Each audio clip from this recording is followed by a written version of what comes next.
তোমাদের সবাইকে আরেকটা নতুন ভিডিওতে স্বাগত। আজকের সকালের অবস্থাটা অনেকটা একই রকম, কিন্তু আজকে মেয়েদেরকে আমাকে এক্ষুনি স্কুলে দিয়ে আসতে যেতে হবে। আজকে সকালবেলা এরকম অবস্থা, কালকে রাতে স্নোফল হয়েছে তো বেশ ঢেকে রয়েছে, রাস্তাঘাট একটু সাদা সাদা হয়ে রয়েছে।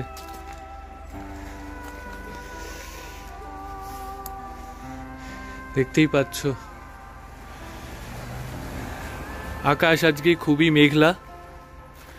এই গাছটা পুরো একটা ভুতুড়ে গাছের মতো দেখতে হয়ে গেছে, একটাও পাতা নেই, পুরো ন্যাড়া। মেঘলা আকাশের ব্যাকগ্রাউন্ডে কেমন একটা লাগছে। এখনো সকাল হয়নি, মানে সূর্যোদয় হয়নি, তাও এরকম আলো আছে। সূর্যোদয় হতে হতে আরো প্রায় আধ ঘন্টা।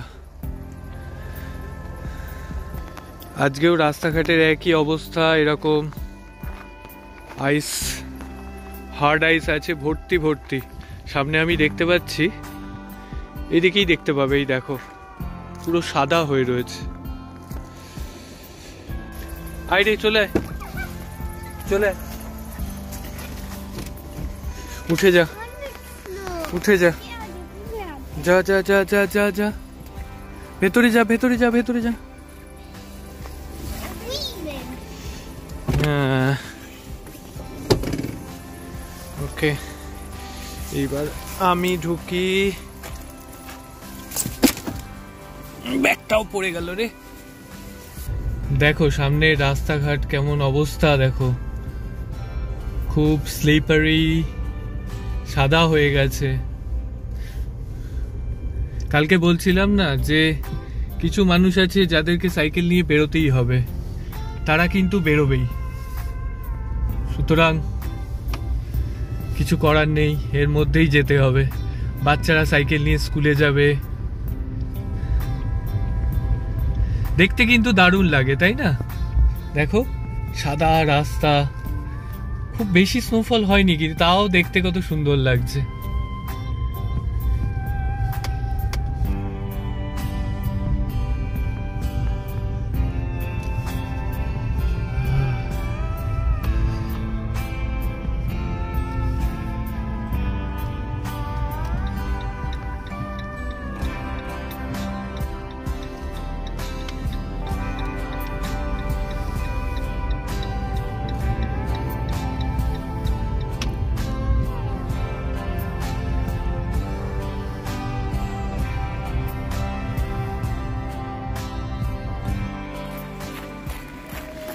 স্কুলে চলে এসছে।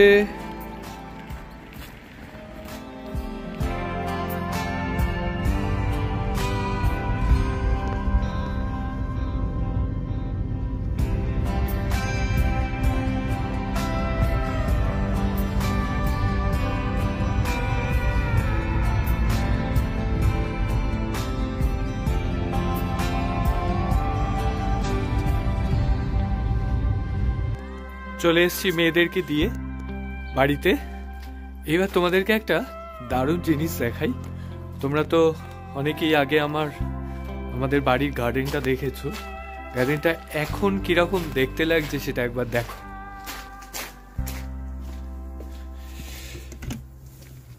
দেখো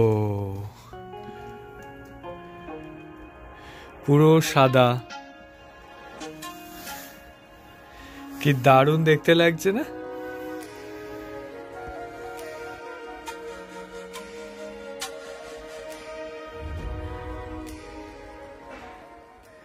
এটা কিন্তু ঠিক প্রপার স্নো নয়, কেমন যেন একটা বড় চিনির গুঁড়ো পড়েছে টাইপের একটা স্নো। দেখো কিন্তু জমে টাইট হয়ে রয়েছে, সরানো যাচ্ছে না। যাই হোক, যেটাই হোক, দেখতে কিন্তু দারুণ লাগছে। কিন্তু তার মধ্যেও এই গাছটা কিন্তু ফুল দিয়ে যাচ্ছে। দেখো এত হার্শ ওয়েদার, ও কিন্তু ঠিক ফুল দিয়ে যাচ্ছে। আমার আইডিয়া ছিল না যে এই গাছটা এই সময়ও বেঁচে থাকতে পারে। সাদা ফুলটা সাদা ব্যাকগ্রাউন্ডে কি সুন্দর লাগছে।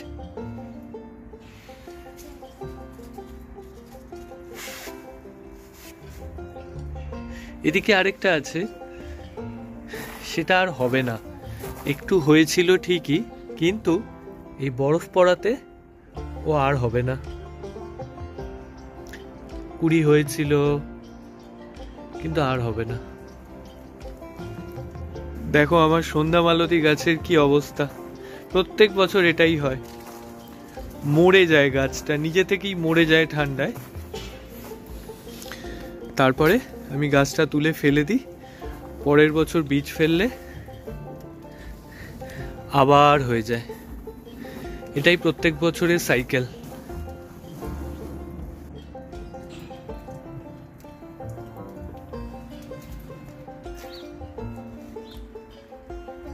কি সুন্দর গাছে জলের বিন্দুগুলো, দারুণ লাগছে।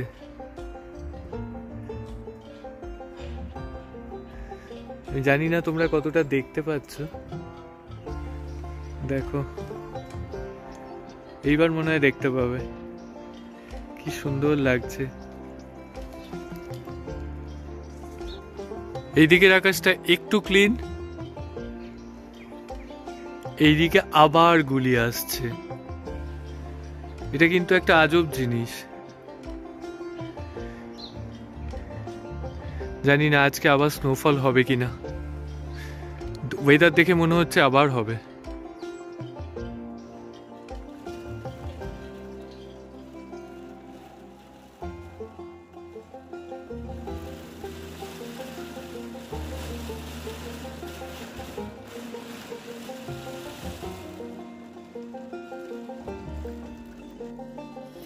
ভয়ঙ্কর জোরে বৃষ্টি নেমেছে। এটাই আমাদের এখনকার ওয়েদার। বৃষ্টি, ঠান্ডা, গ্রে আকাশ, মাঝে মধ্যে স্নো, মাঝে মধ্যে না, খুবই কম, কিন্তু ওই যদি হয় একবার কিংবা দুবার স্নো। সকালবেলা আইস, যেমন প্রত্যেকের বাড়ি দেখা যাচ্ছে এখন গ্যারেজের উপরের ছাদে যতটুকু জল জমে থাকে বৃষ্টির জন্য, সেটা পুরো জমে একদম হার্ড আইস হয়ে গেছে। তো এই বরফ ছাদের গ্যারেজের ছাদের যে স্ট্রং আইসটা, এটা গলতে অনেক দিন লাগবে, কারণ ওরকম টেম্পারেচারই কবে আসবে কে জানে, যে আবার এই বরফটা গলার মতো টেম্পারেচার পাবে। এই যে এই গ্যারেজের মাথায় যে জলটা জমে থাকে, এটা এখন জমে রয়েছে সবার বাড়িতে।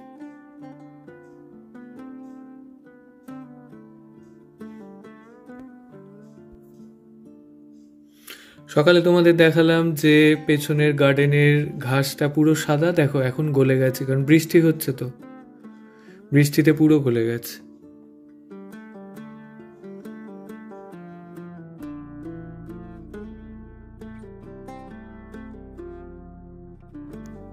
এটা পরের দিন সকাল।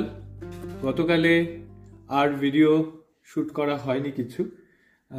বাড়ি কি হয়, মানে সন্ধ্যের পর থেকে বাড়িতে একবার ঢুকে গেলে বাড়ির কাজের ব্যস্ততায় আর তেমন মাথায় থাকে না সব সময়। তো যাই হোক, আজ শনিবার, আজ ছুটির দিন অবশ্যই। তো সারাদিন খুবই ব্যস্ততা থাকে।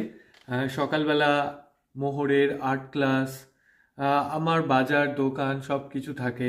দেখা যাক আজকের দিনটা কেমন যাবে। বাইরে ওয়েদার দেখে মনে হচ্ছে যে আজকে অন্তত গত 2-3 দিনের চেয়ে অনেক বেটার ওয়েদার। অন্তত সেই আইসি রোড, খুব বৃষ্টি হচ্ছে সেই রকম নয়, একটু ড্রাই, আর আইস আর একটুও নেই। ঠান্ডা আজ অব্দি আছে, কিন্তু একটা আজব জিনিস হচ্ছে, আজ দেখলাম 4 ডিগ্রি টেম্পারেচার থাকবে, কালকে এক ধাক্কায় উঠে যাচ্ছে 16-তে। মানে এরকম ভূতের মানে আজব জিনিস। আমি এরম দেখিনি যে আজ 4 কাল 16, 4 থেকে 16-তে যেতে গেলে তো একটু ওয়েদারের একটা চেঞ্জ দরকার, সেটা এত কুইকলি হতে পারে আমার আইডিয়া ছিল না। যাই হোক, তো সেটা আবার চলবে 16, 10, 15, 12 এরকম চলবে। আমরা অ্যাপে চেক করি যে ওয়েদার প্রেডিকশন কেমন থাকে, টেম্পারেচার কত থাকবে, তো সেখানে দেখতে পাচ্ছি। যাই হোক, দেখা যাক আজকের দিনটা অন্তত লাস্ট 2 দিনের চেয়ে বেটার। আশা করছি আজকের দিনটা খুব ভালো কাটবে। ওয়েদার বাইরে যাই হোক, দেখো আমার ফুলের গাছগুলো কিন্তু তত্তর করে বাড়ছে, এবং শুধু বাড়ছে নয়, মানে একদম গ্লো করছে। কারণ ঘরের ভেতরের গরমটা তো ওরা পাচ্ছে, ওদের বাইরের ঠান্ডায় কোনো অসুবিধা হচ্ছে না। এই গাছটায় ভরে গেছে ফুলে, মানে এত ফুল একসঙ্গে একটা গাছে লাস্ট যবে থেকে আমি গাছটা লাগিয়েছি তবে থেকে দেখতে পাইনি। খুব ভালো, ওদের জন্য ভালো, ওরা ঘরের গরমে আরাম করে বাড়তে পারছে। আর এটা দেখলেই, তোমরা জানো, এটা দেখলেই আমার মনটা ভালো হয়ে যায়। যখন গাছগুলো খুব তত্তর করে বাড়ে, খুব জীবন্ত থাকে, তখন দারুণ লাগে আমার।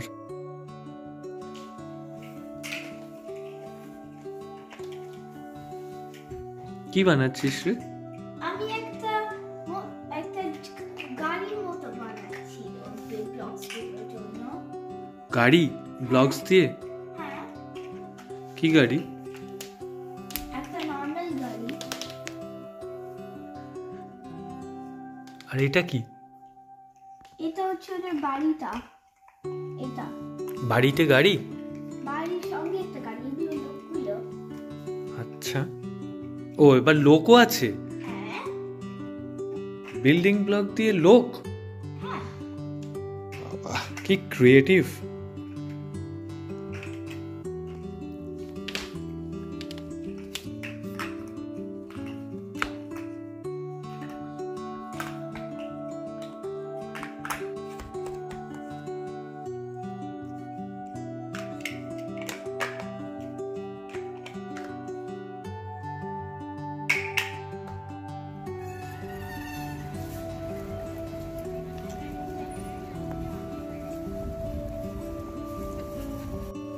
এই ঠান্ডায় সবচেয়ে ভালো জায়গা হচ্ছে কিন্তু বাজারে আসা, কারণ বাজার কিন্তু সবসময় ব্যস্ত। আর বাজারের এই যে গরম, জিনিসপত্র বিক্রি হচ্ছে, সবজি, লোকজন এই ঠান্ডার মধ্যেও কত এনার্জি নিয়ে বাজারে আসছে, এই জিনিসটা কিন্তু বাজারকে সবসময় অন্য যে কোনো জায়গার চেয়ে অনেক বেশি গরম করে দেয়। তো আমিও চলে এসেছি বাজারে প্রত্যেক শনিবারের মতো, এবং বাজার একদম জমজমাট। বাজারের লোকজনের ব্যস্ততা, কেনাকাটা, সব কিছু দেখলে কিন্তু দারুণ লাগে। দেখতে পাচ্ছ কত লাইট জ্বলছে, বাজারে কত লোকজন, সবাই সবার কেনাকাটা করছে। শীতের কি সুন্দর সুন্দর মোজা বিক্রি হচ্ছে। দেখো কত ফুলকপি বিক্রি হচ্ছে, দেখো মাত্র 98 সেন্ট, 1 ইউরোও নয়। কুমড়ো দেখো, ঢেলে কুমড়ো বিক্রি হচ্ছে। এইখানে আসলেই আমার মন ভালো হয়ে যায়।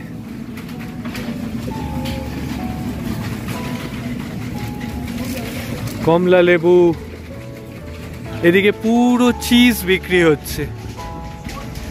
এই জন্য শনিবারটা আমার খুব প্রিয়, যদিও আমি খুব ব্যস্ত থাকি, কিন্তু বাজারে আসলে আমি আমার অনেকটা মায়ের মতো, আমার মাও বাজার করতে খুব ভালোবাসে, তো বাজারের এই কোলাহলটা আমার খুব ভালো লাগে।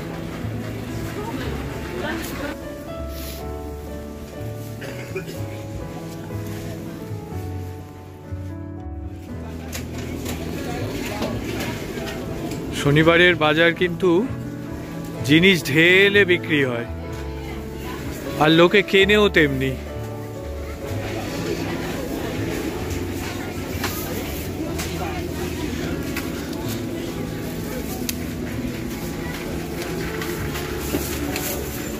শীতকাল বলে দেখো মাছের দোকানটাকে একটা প্লাস্টিকের কভার দিয়ে ঢেকে দিয়েছে, কারণ এত ঠান্ডা যে লোকজন দাঁড়াবে ভেতরে গিয়ে।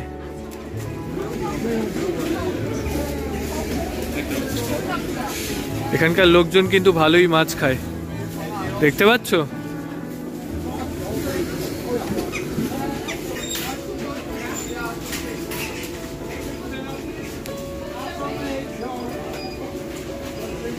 এখানকার একটা গরম গরম মাছ ভাজা খুব বিখ্যাত। সবাই শনিবার আসলে, বাজারে আসলে এই গরম গরম মাছ ভাজাটা খুব খায়। তো দেখি আমি একটু মাছ ভাজা পাই কিনা। এই মাছ ভাজাটা খেতে আমার দারুণ লাগে। নিয়ে নিয়েছি আমার মাছ ভাজা, এটা দারুণ লাগে এই ঠান্ডায় গরম গরম খেতে। যাকে সময় নষ্ট না করে তাড়াতাড়ি শুরু করে দিই। যদিও আমাকে একটা চামচ দিয়েছে, কিন্তু আমি হাত দিয়ে খাবো।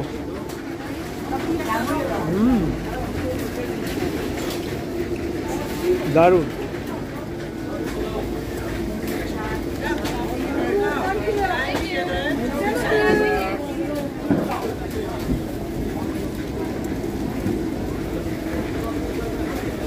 এত ক্রিস্পি হয় না মাছ ভাজাটা,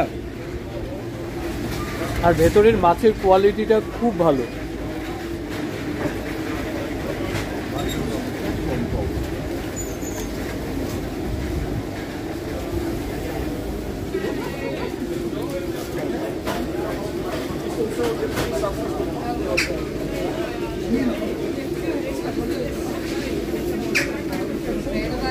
খুব গরম, এটা আমার মুখ থেকে ধোঁয়া বেরোচ্ছে, দেখতে পাচ্ছ।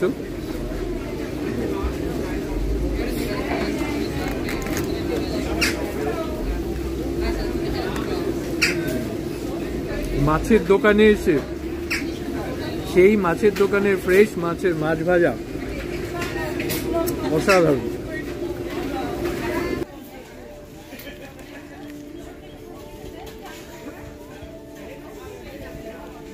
মাছ খাওয়া শেষ হয়ে গেছে, আমার বাজারও শেষ। এবার বাড়ির দিকে যাব। ভাবো এই যে বয়স্ক মানুষ যারা এরকম ভাবে মোবিলিটি স্কুটারগুলো নিয়ে ঘোরে, তাদের কত সুবিধে না। মানে যাদের একটু হাঁটতে অসুবিধা, তারাও কিন্তু স্বাভাবিক জীবনযাপনটা করতে পারে।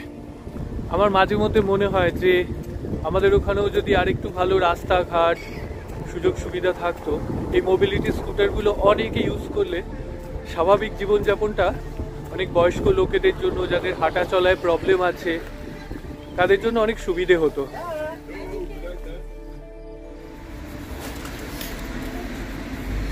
মোহর 8 ক্লাসে গিয়েছিল, 8 ক্লাস থেকে মোহরকে পিক আপ করলাম। পিক আপ করে এবার বাড়ি যাব।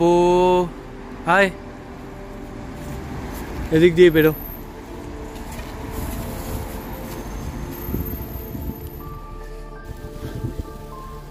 এখন ঠান্ডাটা এতটাই কালানি যে এই যে আমি ফোনটা ধরে বাজারে কিংবা এই যে এখন শুট করছি, তার জন্য যে গ্লাভসটা আমাকে খুলতে হয়েছে, আর আমার গ্লাভসটা খোলার জন্য হাতটা পুরো জমে যাচ্ছে।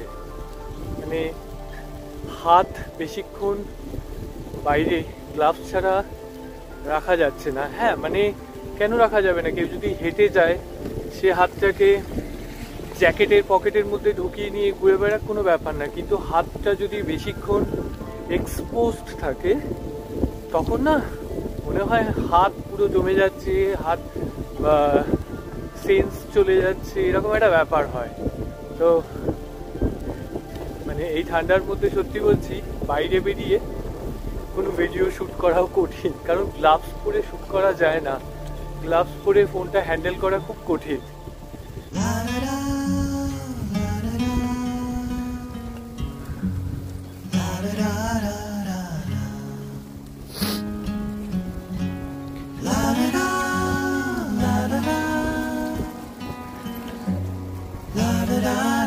কি সুন্দর গাড়িটা না, ক্লাসিক কার, ভিন্টেজ ক্লাসিক ভিন্টেজ কার। চল না দাঁড়া।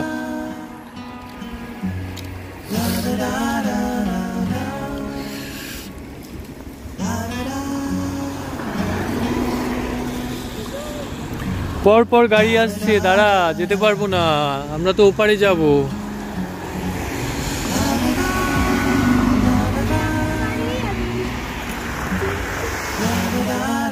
অনেক কষ্টে পার হলাম রাস্তাটা, এত গাড়ি না এই রাস্তাটা পার হওয়া, মানে কন্টিনিউয়াসলি গাড়ি সবসময় চলেই যাচ্ছে। আর মেয়েদের নিয়ে পার হলে আরো অসুবিধা।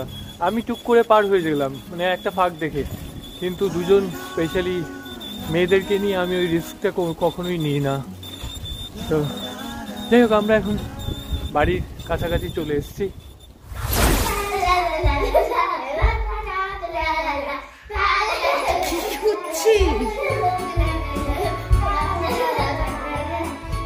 এই দাঁড়াও, এখন সান্তা ক্লজের টুপি কেন পরেছিস? এখনো তো অনেক দেরি আছে, এখন মোটে নভেম্বর মাস।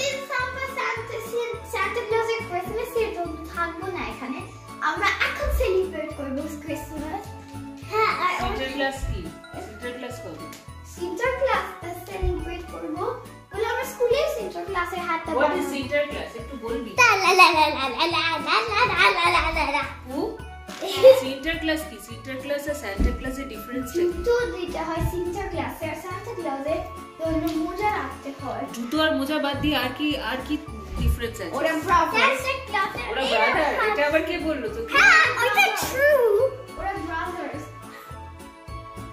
25শে ডিসেম্বর যেরকম সারা পৃথিবীতে বড়দিন পালন হয়, ক্রিসমাস পালন হয়, ক্রিসমাসের সঙ্গে জড়িত হচ্ছে সান্টা ক্লজ, রাইট?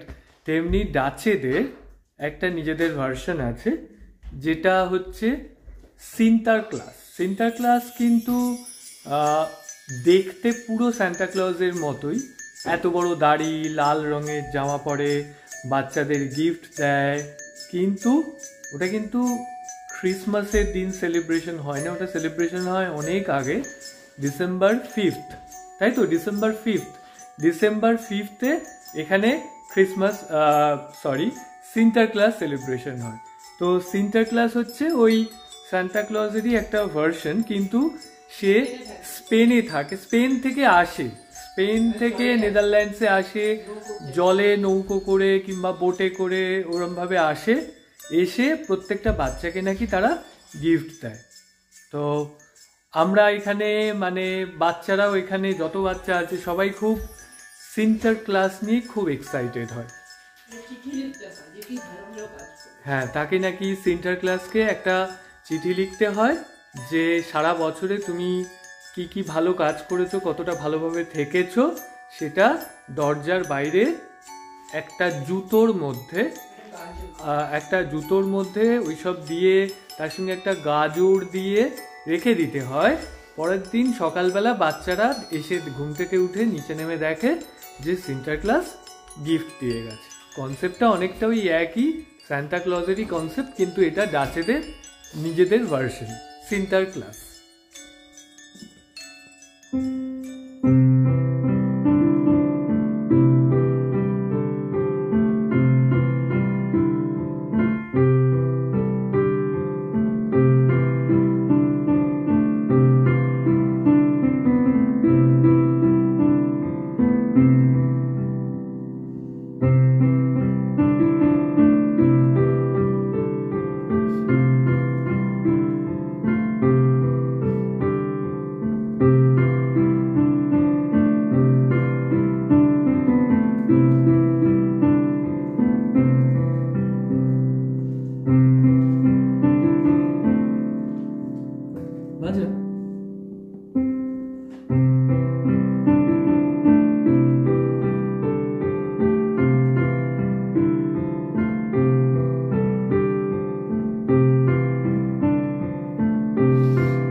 তুই কি আমার সঙ্গে একটা গান বাজাবি?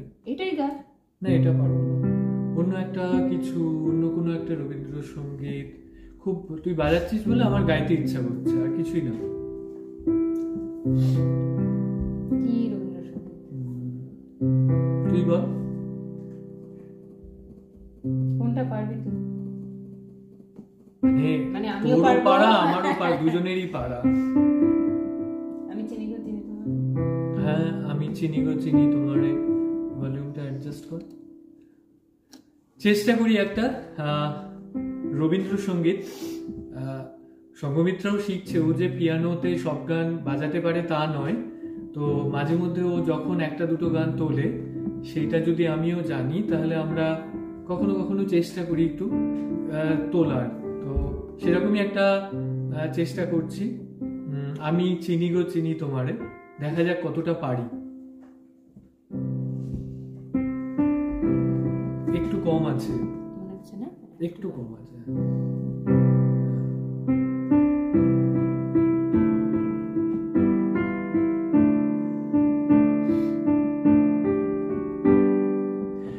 আমি চিনি গো চিনি তোমারে, ও গো বিদেশিনী, তুমি থাকো সিন্ধু পারে, তুমি থাকো সিন্ধু পারে, ও গো বিদেশিনী, ও গো বিদেশিনী। আমি চিনি গো চিনি তোমারে, ও গো বিদেশিনী, তোমায় দেখেছি শারদ প্রাতে, তোমায় দেখেছি মাধবী রাতে, তোমায় দেখেছি হৃদি মাঝারে, ও গো বিদেশিনী। আমি আকাশে পাতিয়া গান শুনেছি, শুনেছি তোমারই গান, আমি তোমারে সপেছি প্রাণ, ও গো বিদেশিনী। ভুবন ভ্রমিয়া শেষে আমি এসেছি নূতন দেশে, আমি অতিথি তোমারি দ্বারে, আমি অতিথি তোমারি দ্বারে, ও গো বিদেশিনী, ও গো বিদেশিনী, ও গো বিদেশিনী, ও গো বিদেশিনী। আমি চিনি গো চিনি তোমারে, ও গো বিদেশিনী, তুমি থাকো সিন্ধু পারে, তুমি থাকো সিন্ধু পারে, ও গো বিদেশিনী, ও গো বিদেশিনী। Well done. যাকে কোনো মতে নামিয়ে দিয়েছি আমরা, তাই তো? যাকে আমার মনে হয় ঠিকঠাক ভাবে যখন উতরে দিয়েছি, এই ভিডিওটাকেও এখানেই শেষ করি। এই রবীন্দ্রসঙ্গীত দিয়ে শেষ করার চেয়ে ভালো আর কিছু হতে পারে না। তোমরা জানিও আজকের ভিডিওটা কেমন লাগলো। আমি চেষ্টা করেছি আমার গত দুদিন ধরে বিভিন্ন রকমের ভ্যারাইটিস জিনিস এই ব্লগটার মধ্যে তোমাদেরকে দেখাতে। শেষ করলাম আমাদের খুব প্রিয় একটা গান দিয়ে। তো যাই হোক, জানি না কেমন হলো। তোমরা অবশ্যই আমাকে কিন্তু কমেন্ট বক্সে কমেন্ট করে জানিও। আর একটা কথা যেটা বলতে ইচ্ছা করে না কিন্তু তবুও বলছি, যে যদি তোমরা কেউ এখনো আমার ইউটিউব চ্যানেলটাকে সাবস্ক্রাইব না করে থাকো, যদি চাও তাহলে কিন্তু ইউটিউব চ্যানেলটাকে সাবস্ক্রাইব করে নিও। এটা আমার রিকোয়েস্ট নয়, এটা আমার ইউটিউবের যে জার্নিটা সেটাতে আমাকে সামনের দিকে এগোতে একটু হলেও সাহায্য করবে। আমি জানি অনেকেই তোমরা যারা আমার ভিডিও দেখো তারা অলরেডি সাবস্ক্রাইব করে নিয়েছো, কিন্তু আমি ইউটিউব অ্যানালিটিক্স চেক করলে জানতে পারি, দেখতে পারি যে আমার বিশাল সংখ্যক দর্শক যারা কিন্তু এখনো আমার চ্যানেলটাকে সাবস্ক্রাইব করেনি, তারা দেখে, হয়তো ভালো লাগে, হয়তো খারাপ লাগে, কিন্তু চলে যায়। যাই হোক, এটা একটা ছোট্ট বক্তব্য ছিল, অনুরোধ নয়, বক্তব্য। যাই হোক, এই ভিডিওটা এখানে শেষ করছি। তোমরা সবাই খুব ভালো থেকো। তোমাদের সঙ্গে আবার দেখা হবে পরের ভিডিওতে খুব শিগগিরই।